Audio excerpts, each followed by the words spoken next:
Hello viewers. Today I'll be doing a tier list ranking of alternate starch makgeolli recipes that I've done on this channel. And every time I do this, I've done this a couple times before in earlier videos. Every time I do this, I notice some patterns that are pretty interesting. So I hope the same happens today. So let's get into this and I'll tell you how I'm ranking these recipes. If you like this video, please click that like button and subscribe, and please share this video wherever it is appropriate. And I really appreciate your help in spreading the word about rustic Asian rice wine. All right, here it is. So here's my ranking scheme. So S is supposed to be for the most the top of the line recipes, the ones that are the best of the best.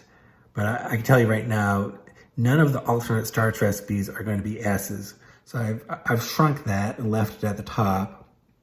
What I'm doing is based on having C as the average recipe, which is going to be the single stage makgeolli, the danyeongju with chapsal. So that's the standard reference point. So if the alternate recipe is as good as that, that's a C. If it's better than that, if it has some good points, then it's a B. And if it's really good and I want to share it with other people, it's an A. And nothing is really going to be spectacular here. And then D is the category for disappointment, and F is the category for failure. So that's how I'm doing this ranking. Okay, so I have all these. These are the thumbnails from my previous videos. So let's see how these go. Okay, this is one of my earliest ones with an alternate starch. This one I brewed with brown sweet rice, yummy chapsal. So that, yeah, so I remember doing that. It didn't ferment very well at all. So that really was a disappointment. That's down here at a D. So I did learn something. There's going to be more brown rice. Yeah, here's another one. A brown rice makgeolli with my nuruk. What other ones did I have here? Okay, so these are the 3 brown rice ones. So after I did the first brown sweet rice, I tried to improve the recipe, and I think I did. So at least it fermented better, and it has some interesting characteristics. It didn't ferment as well as regular chapsal would have, and it did have bitterness, but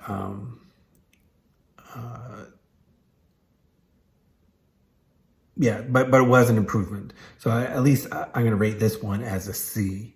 So I know, a lot of people want to brew with brown rice. They think it's interesting and maybe a better starch source, but it is harder to brew with. And then third time I was making brown rice makgeolli. This time I was using my own nuruk, and that actually fermented the best out of all 3 of these. So I'm going to rate that one as a B. I mean, it still has some drawbacks from just based on my nuruk, but it the recipe itself I think was better, and it points out the need for having a powerful nuruk to ferment brown rice. So that's what I think I learned from the brown rice brewing experience. So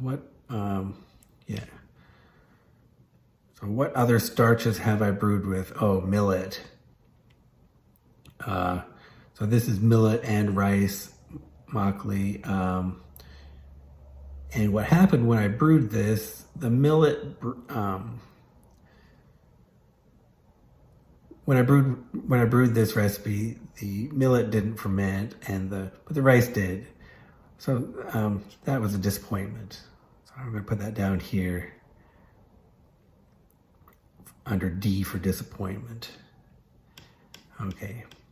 Oh, and sorghum. Okay, so this sorghum, yeah, similarly, I tried, yeah, this didn't ferment that well either and didn't have that good of a flavor.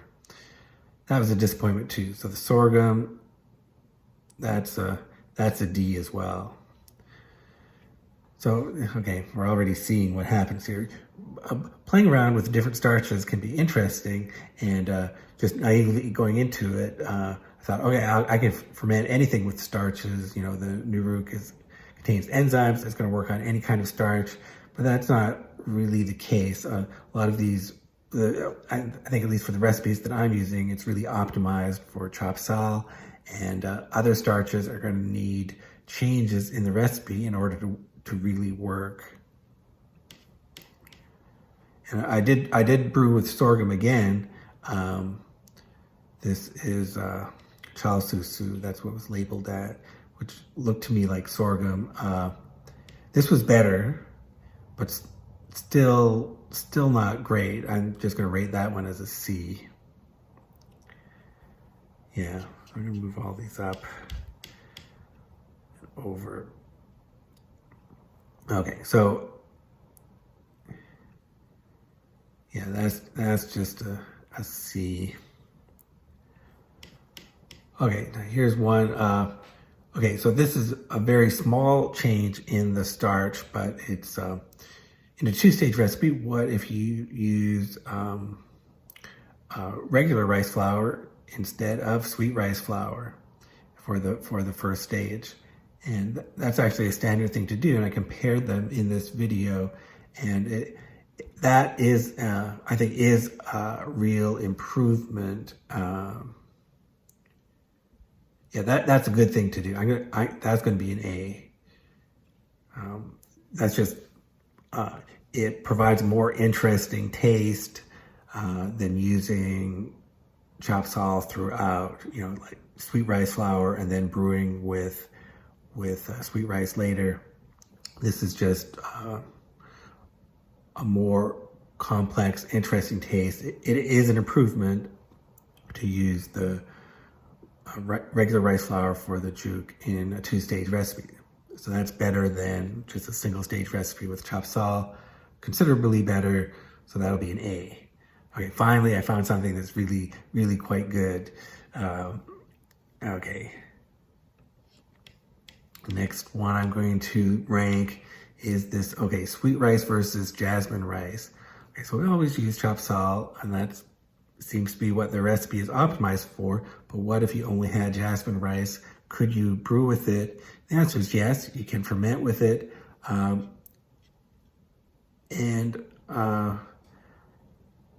I'm gonna say it's just, but it's not better. It's not better than using chop sal. It won't ferment as much. For the given time period, it won't be as strong. So it was sort of weak tasting when I did this experiment. So that wasn't so good. Okay, sweet potato.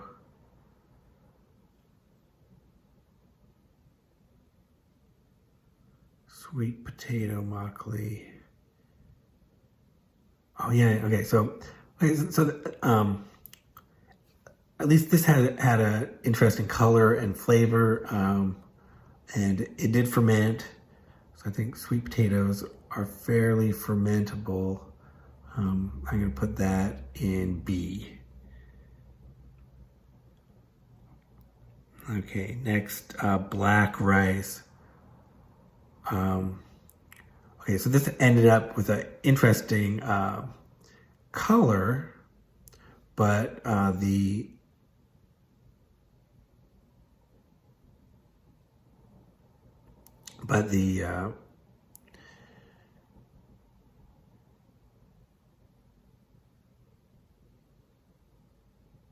texture was very thick and the taste wasn't that great. Yeah, that's okay. So black rice, that's another C. Okay. Oh, I need to spread these out a little more. Don't want to block everything here. Have a few more to categorize here. Okay, well, let's categorize some that are definite. Okay, this basmati was a definite failure. That didn't work out at all. Even the second time I did it, that was better. That was but still at a D level. And the third time still wasn't very good. I'm gonna say that was a failure too.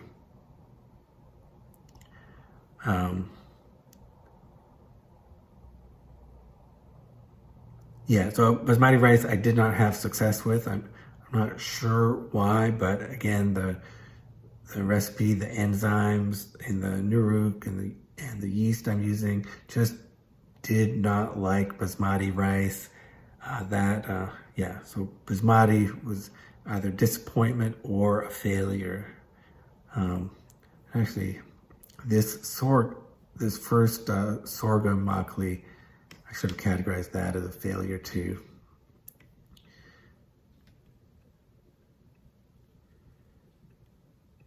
Yeah, these were failures. Now ube at least has an interesting color and flavor. I guess I'm gonna say that's similar to the black rice. The ube is it still ended up a bit bitter, but I'm gonna say the interesting points make up for it. The Acorn Makgeolli, okay, problem with that, I mean, I think the taste was good, the texture was smooth. I think it also had bitterness though, aftertaste. So that's the thing. Yeah, so that's just another C. So these acorn, okay, so we've got lots of C's here. Okay, so this is what I have in the end. Top ranked, yes, it's a great thing to use regular rice flour for a first stage. That makes a more complex, flavorful brew overall. And it's possible to make a good brew with brown rice, but you have to have a strong nuruk, and you have to really steam the rice for longer, do more to break it down, and be more patient with it. Sweet potatoes are good. That's another B. And then a lot of things are just the best you can do, sort of average, at least for the best I could do for these starches was just be average. I had average brown rice recipes, sort of average tasting with sorghum or with jasmine rice or black rice, adding acorn starch or even ube, which is very interesting ingredient, but just didn't give a fantastic flavor. And then my other experiences with brown rice or millet or basmati rice or sorghum are all were all disappointing or just failed fermentations. Like the first time I brewed with the sorghum didn't really ferment at all. I still had all the grains of sorghum in the end product after filtering. I filtered it out. It was all whole grains in the jjigae, apparently not fermented at all that I could tell. So that's why that is an F. And the basmati, yeah, that didn't work well either. Maybe the third one was just a D because it wasn't a total failure. But the first time was a real failure. It did not ferment. Okay, so what patterns do I see here? This is So it's pretty clear. The using alternate starches is risky. These the recipes the recipes I learned were optimized. They were over the years. They're very robust recipes, but they're robust with chopped sal, with sweet rice. They're not. You can't just simply substitute in another starch and expect it to work. There could be other preparations you need to do to the other grains you're using. There could be additional cooking time required, or other methods to get the starches there ready for fermentation. So you got to be prepared to do more research and more work to brew with alternate starches. But it really shows how great chopped sal is. That chopped sal is just so much easier to work with and ferment. The Nuruk is really designed to ferment chopped sal, and